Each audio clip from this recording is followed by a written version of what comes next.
Bonjour tout le monde, j'espère que vous vous portez bien. Avec vous, Abdelmoujib Lamraoui. Je suis très heureux de me retrouver encore une fois avec vous et je tiens à remercier énormément l'Université privée de Fès pour cette initiative sociale.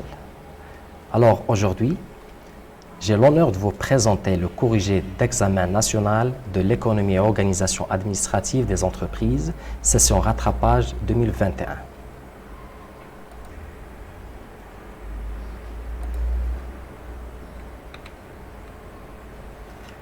Alors, notre entreprise, c'est Takamroko. Alors, on a deux dossiers. Le premier dossier, c'est la stratégie croissance. Le deuxième dossier, c'est la gestion de ressources humaines. Donc, c'est ici. On a aussi le barème avec 0,5 points sur la présentation de la copie. Alors, on passe directement à la première question. Donc, préciser pour Takamroko le métier et la mission.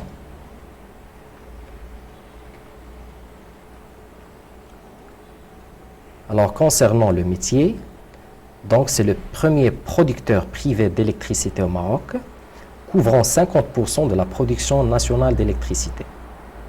Donc, le métier de l'entreprise, c'est son savoir-faire, son activité, sa spécialisation.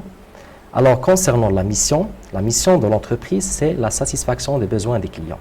Alors, la mission ici, c'est le développement des solutions innovantes pour répondre aux besoins énergétiques de ses clients.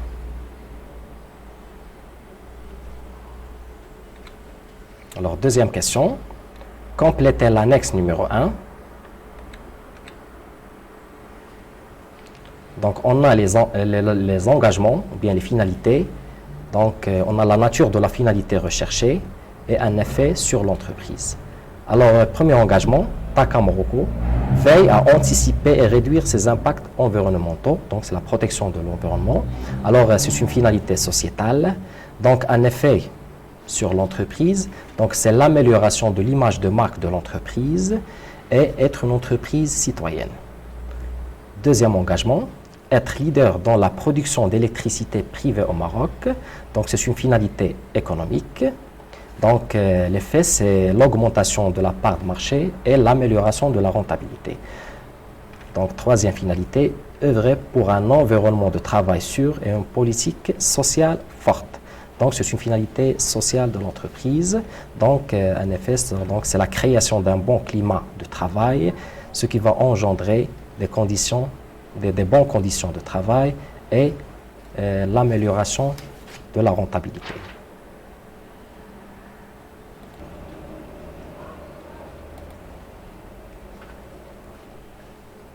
Alors maintenant, on passe à la troisième question. Relevé pour Takamroko. 3 forces et une opportunité.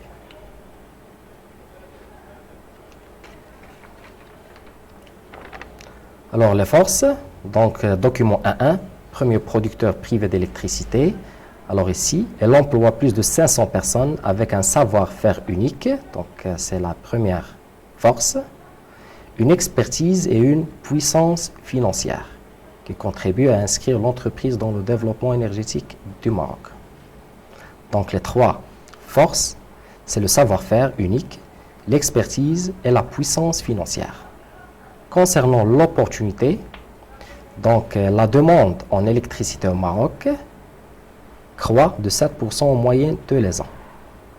Donc, la demande, c'est une opportunité pour l'entreprise. C'est une occasion et opportunité à saisir et à profiter. Donc, on passe à la 4e question.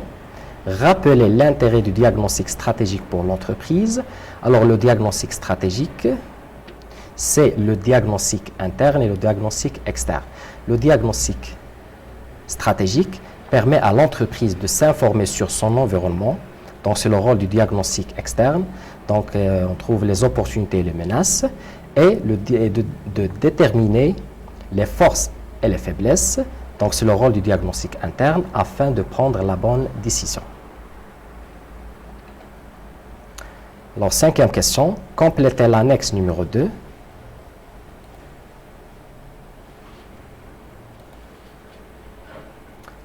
Donc, les stratégies de l'entreprise.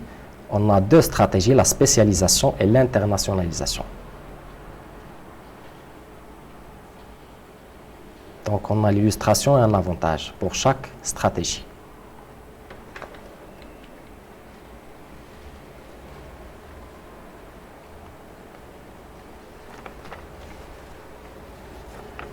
Alors, concernant la spécialisation, alors, Takamoroku, c'est ici, a enchaîné les investissements ayant contribué au perfectionnement de son outil industriel et à l'amélioration de sa production.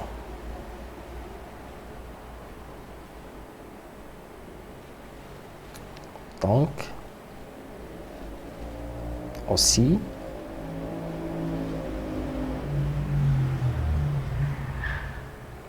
donc un avantage pour l'entreprise, donc plus de compétitivité et de marge bénéficiaire. Alors concernant la stratégie d'internationalisation, donc l'illustration c'est l'implantation dans les pays avec lesquels le Maroc a une forte coopération. Donc c'est ici. L'objectif, donc document 1.4, conquête de plusieurs marchés en Afrique de l'Ouest. Donc l'objectif de Takamoroku est de s'implanter dans les pays avec lesquels le Maroc a une forte coopération, notamment en Afrique de l'Ouest, comme le Sénégal, la Côte d'Ivoire et la Guinée.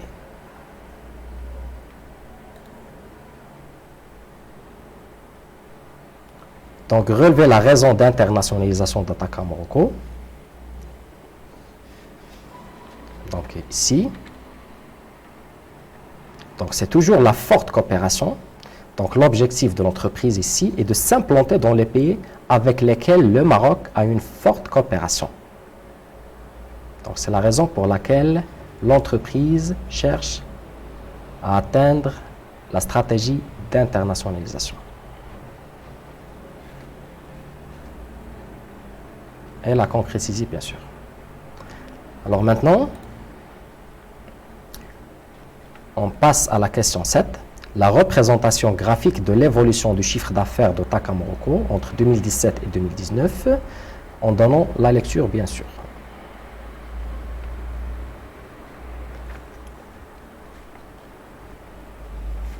Alors c'est ici, on a le tableau.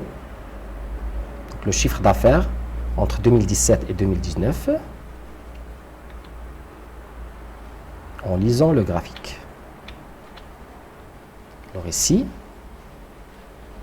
on a le compte consolidé en millions de dirhams, donc on a le chiffre d'affaires.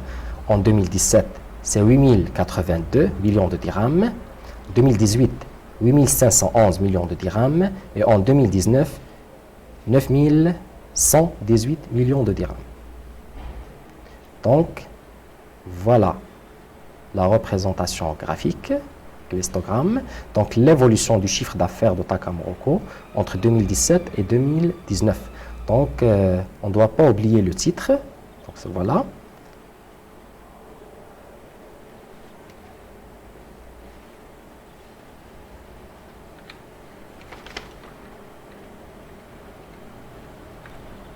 Alors, question 8. Calculer le taux de variation du résultat d'exploitation de Takamoroku en 2018 par rapport à 2017. Et retenir deux chiffres après la virgule, en expliquant bien sûr cette variation. C'est toujours dans le même tableau. Donc voilà le résultat d'exploitation entre 2017 et 2019.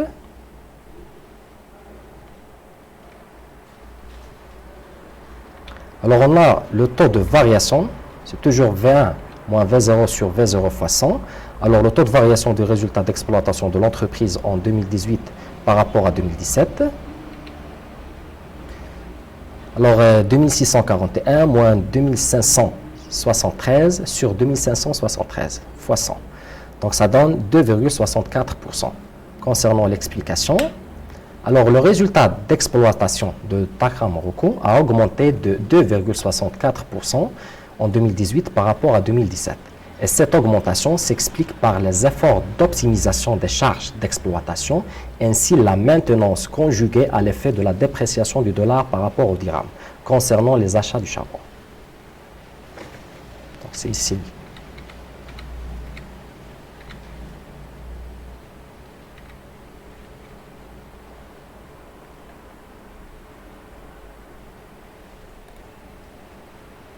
Donc c'est ici l'explication.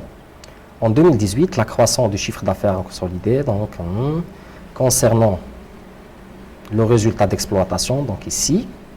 Dans le même sens, la performance des résultats repose sur un résultat d'exploitation consolidé qui s'établit à 1995 millions de dirhams en 2018, suite à la poursuite des efforts d'optimisation des charges d'exploitation et de maintenance conjugués à l'effet de la dépréciation du dollar par rapport au dirham, concernant les achats du charbon.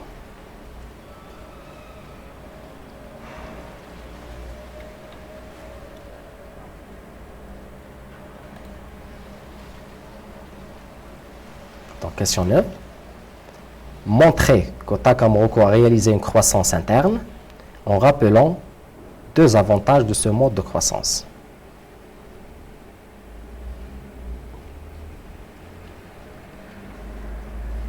Donc, la justification.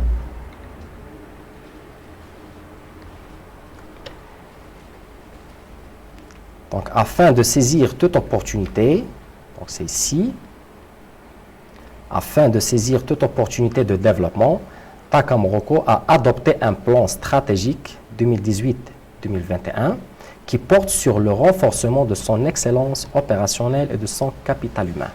Donc, c'est l'investissement.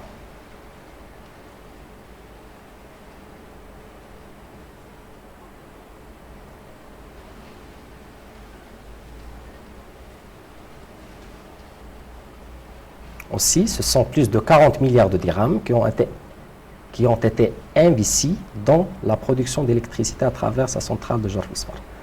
Donc, c'est toujours dans le même cadre de la croissance interne. Donc, deux avantages de la croissance interne. Donc, c'est l'autonomie de décision, la sauvegarde de l'autonomie, ainsi que la promotion du personnel à travers l'investissement et le développement de l'entreprise. Alors maintenant, on passe à la synthèse. Alors, dans le cadre de développement du secteur énergétique au Maroc et en Afrique, Takamoroko a mis en place un certain nombre d'actions stratégiques lui permettant de réaliser des résultats satisfaisants et de poursuivre ses projets de développement. Donc, rédiger une synthèse structurée et argumentée précisant les performances et les actions ayant contribué à leur réalisation ainsi que les projets envisagés. Alors, vous êtes censé de rédiger une synthèse comportant une introduction, un développement et une conclusion. Alors, dans l'introduction, on doit présenter brièvement l'entreprise Takamoroko en énonçant l'accroche, c'est pour attirer l'attention des lecteurs, et préciser la problématique à traiter. Donc ici, on a les performances, les actions et les projets envisagés. Donc, ensuite, on doit annoncer le plan de la synthèse. Par exemple, dans un premier temps, on va mettre l'accent sur les performances de l'entreprise.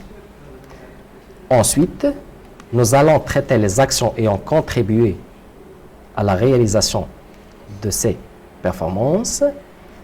Enfin, nous allons présenter les projets envisagés. Alors, dans le développement, on a 3 points à traiter. Donc, on a les performances. Donc, on doit chercher les forces de l'entreprise, les opportunités, ici. Concernant les actions, donc, on doit traiter le plan stratégique de l'entreprise, l'ensemble des stratégies de l'entreprise. Dans un 3e point, on va mettre l'accent sur les projets envisagés et les perspectives d'évolution, donc les investissements futurs de l'entreprise.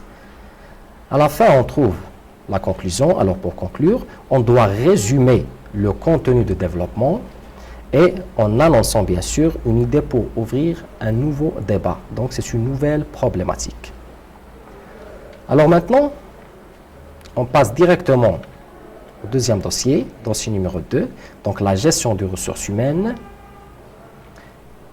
Première question, question A, compléter l'annexe numéro 3. Donc, on a l'offre d'emploi de Takamoroko, on a le poste et le profil. Dans le poste, on trouve la mission et la position hiérarchique. Et dans le profil, on a 2 compétences professionnelles et 2 qualités personnelles. Alors, concernant la mission,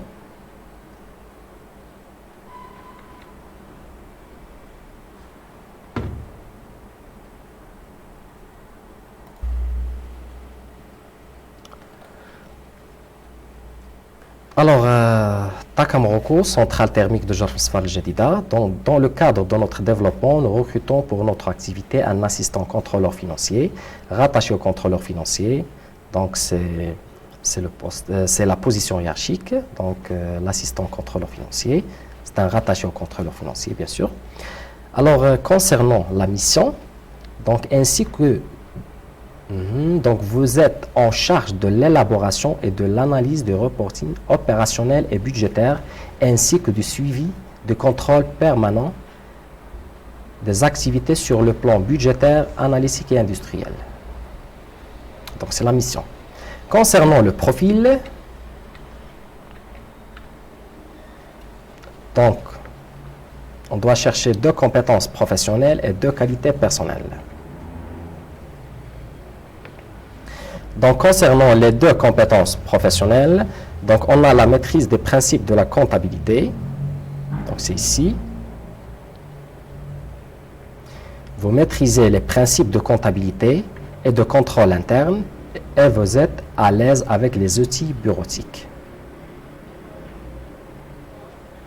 Concernant les qualités personnelles, on a le dynamisme et l'aisance relationnelle. Donc, c'est ici. Toujours dans le même document 2.1, votre dynamisme ainsi que votre aisance relationnelle vous permettront de mener à bien vos missions au sein de notre entreprise. Donc, c'est ici.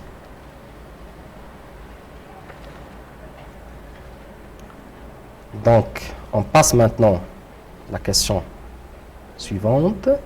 Donc, question B. Reproduire et compléter le tableau suivant. Donc, on a les modes de recrutement, c'est en pluriel, donc avec S. Donc, on a 2 modes, le recrutement interne et le recrutement externe. Donc, on doit chercher l'illustration maintenant. Alors, concernant le recrutement interne, donc c'est ici l'illustration. Donc, document 2.2, recrutement et intégration. Par ailleurs, et dans le cadre de l'encouragement et de la promotion interne. Donc, c'est la promotion interne. C'est ici. Concernant le recrutement externe, donc l'illustration, donc c'est l'accueil, voilà.